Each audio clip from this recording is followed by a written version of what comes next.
There are to be 3 debates between the presidential candidates.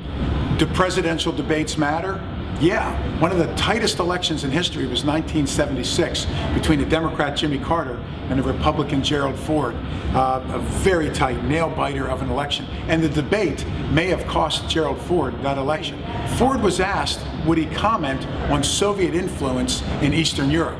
And shockingly, Ford, who was educated at Michigan, was a Yale lawyer and a smart guy, but Ford had one of those brain-dead moments. Ford said there is no Soviet influence in Eastern Europe and never will be under a Ford administration.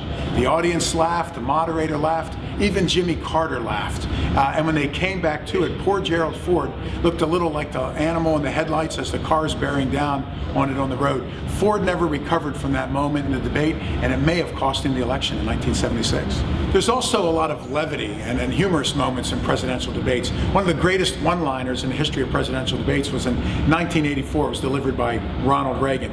Reagan, who at the time was the oldest president in history, and there were questions about his age and his work schedule.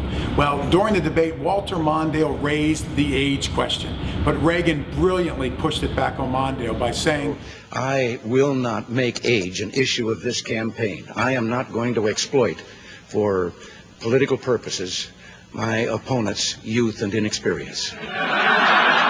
Even Mondale had to laugh. The whole audience laughed. And that was the soundbite that all the networks used that night in covering the debate. And even though Reagan probably lost that debate, that line was so memorable, it helped Reagan in his 1984 re-election. Presidential candidates and one between the vice presidential candidates.